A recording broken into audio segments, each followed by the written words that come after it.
Combat USA Fighting Championship. Presented by Oneida Casino, where fun is our game. Tonight, the 2010 Combat USA Fighting Championship season continues.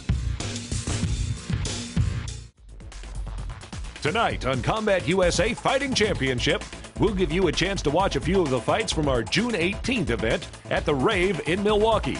We get to see action from the 145 and 170-pound fights, and we're also going to take a moment to see another event Combat USA held at the Dungeon in Peshtigo, Wisconsin this past Saturday, June 26th.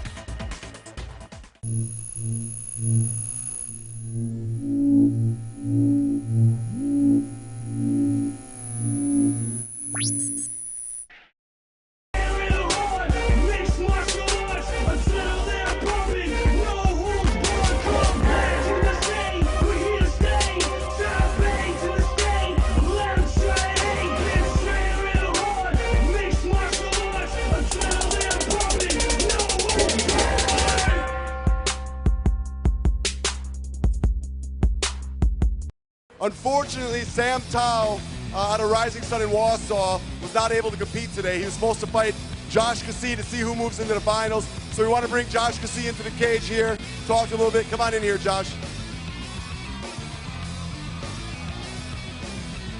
Josh Cassie is this guy is a warrior, and I was so looking forward to this fight tonight, Josh. I know you were too. You've been training for like 3-4 months for this fight. Sam's one of the highest ranked fighters in the state, and you were ready to fight him. Unfortunately, couldn't make it here today. What do you got to say? I'd like to say I'm really disappointed. I really felt that I needed this fight. I wanted this fight really bad. We're the #1 voted fight on Facebook. You guys wanted to see us. I'm sorry that I couldn't give that to you. But, under the circumstances, injury is an injury, and he couldn't compete, so. Well, that's awesome, Josh. You are going to fight September 11th in the championship round for the finals of Combat USA, competing for $10,000 paycheck, a big diamond ring. I mean, what more do you want? A chance to go train with a tap-out research and development team in Las Vegas, Nevada. It's going to be exciting. You're going to fight whoever wins the July 10th fight in Madison between Rocky DeLorme and Floyd Hodges. It's going to be exciting, and I can't wait to see you compete, Josh. Thank you.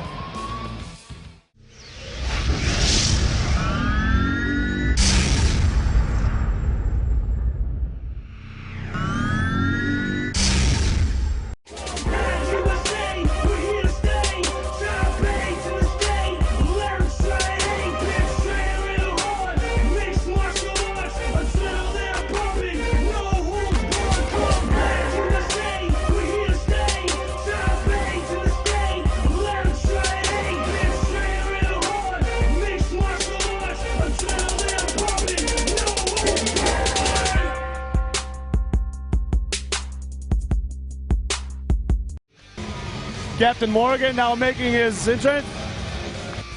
And Captain Morgan is the KTK champion, as you see them carrying the belt right there behind. Now, I don't know if you know, but on Wisconsin Combat Sports, Morgan right now is ranked the #1 145-pound fighter in the state.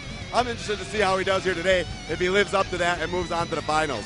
The guy trying to take it away from him, Ken Sitsler, is a former KTK champion as well, used to have this belt. So it'll be interesting to see what happens. He's got an incredible ground style. I mean, the guy's a wrestler. I know he teaches, and he also trains with Fox Valley Grappling out of Appleton, which is a phenomenal school. He's sporting a 6-1 record. He's, got all kinds of wins over very established guys, and that's how a guy like that gets to be ranked #1 in the state. Now, Ken Skinny Evil Sitsler is a dude, man. Very tall for the 145 weight class, 6 foot tall. And I'm curious to see if that's what he does, is try to keep his hips back and use that range to keep this fight on the feet. And that's hard to do against a guy with the wrestling and shot that Captain Morgan brings to the table. I think if I had to just call it now, I'd say, it's Captain Morgan is going to have to get inside that range, get him to the ground, and mess him up with ground and pound. Sitsler is going to have to try to keep his range and just pick at him with this nice range and just keep his hips back. Not to say Sitsler can't grapple too. He's a great grappler as well. Yeah, Ken Sitsler actually moved into the semifinals by winning via submission a gnarly triangle choke that we saw earlier in the season on Combat USA. At this professional level, they got it all. It's just what do they have that's stronger than what the weakness is.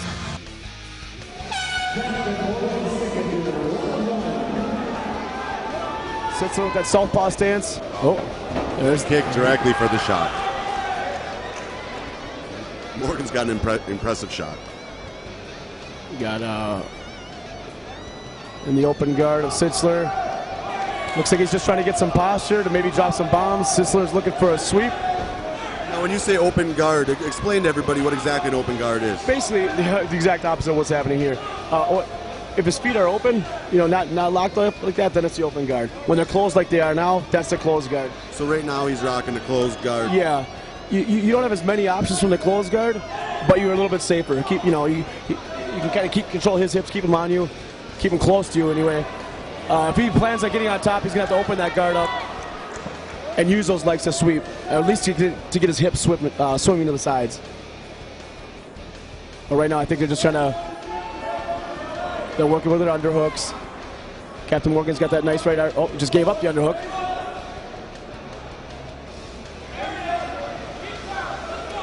Looks like Sitsler's content, just kind of hanging out there for a bit, opening his guard there, trying to get a sweep. But the problem with opening your guard is that it allows the guy on top he might be able to pass, exactly. Right. But at some point, you're going to have to open that guard to get on top. So it's a risk you have to take. We were talking earlier, you say, your advice on ground, and I mean, you're an expert in jiu-jitsu by, everybody's standards, is, to try to sweep and get on top. That should be your focus when you're on the bottom. Submitting from the bottom is always a second or last resort. It should be, yeah. The thing is, the top guy has the advantage, He's got gravity on him, he's got the downward striking. He's controlling the fight. Look at how long Sitzler's legs are. You can get a body triangle from the bottom. Body triangle, meaning locking that right foot exactly directly behind the knee of the left. You got to have some long legs or be grappling a tiny guy. And it's almost impossible to get out of that once it's locked in. But again, it's going to be real difficult here for Morgan to get out of here. But Sitsler can't sweep him with that body triangle. So I'm not sure exactly what his strategy is. They're trying to hold it down. What about breathing? I mean, that body triangle seems to affect breathing as well. Yeah, and every breath counts too. I always, my advice to myself and other fighters is monitor your breathing, listen to your opponent breathe, and just breathe slower than him. Great advice.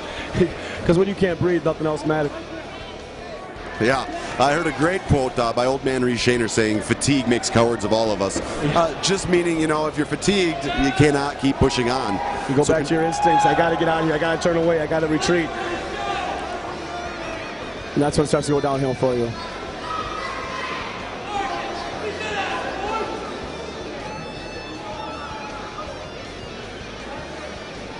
Speaking of breathing, now right here, who's exerting the most energy?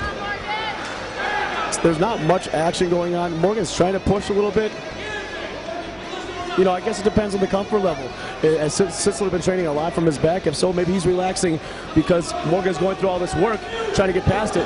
Oh, no. Okay, it's open up now. The guard is open, and Captain Morgan's past the guard.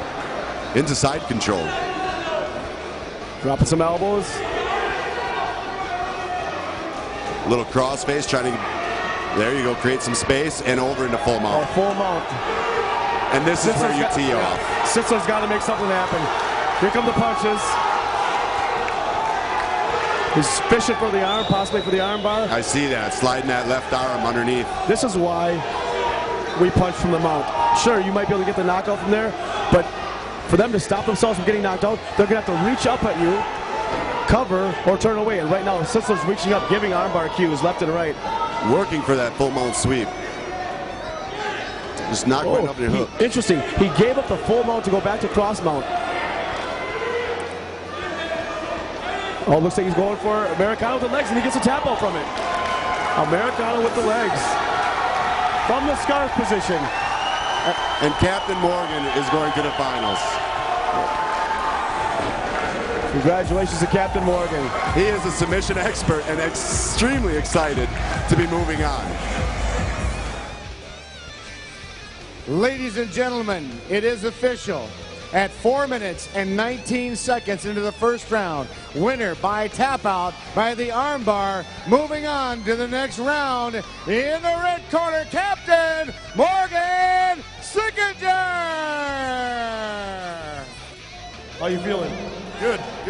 Amazing. Unexplainable. Can you walk me through what happened in that fight just now? It looked like once it got to the ground, it was pretty much all over. I was patient, waited, kept position, went from there. And now you move on to the finals. How you feel? You heard it all? My what? Are you heard it all? Hell no. Will you be consuming Captain Morgan drinks this night? With you? Yes. Congratulations again.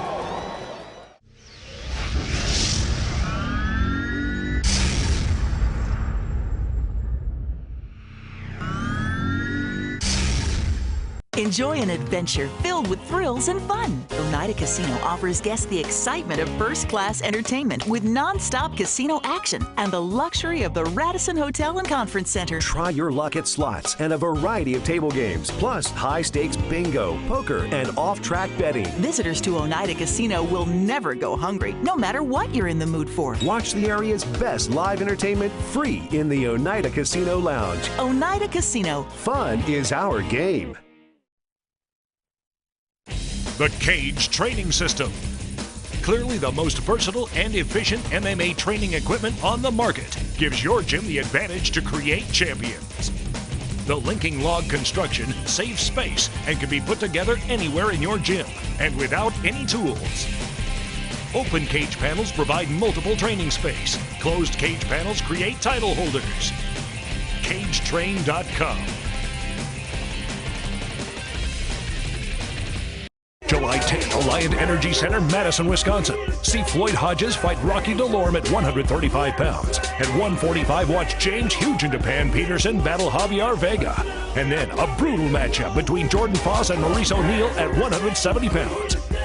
Also, don't miss Gerald the Machine Mearshart take on the Blood Instrument Ron Faircloth at 185. And light heavyweight Caleb Nelson fights Eric the Hammer Hamrich. For tickets and info, go to facebook.com/CombatUSA.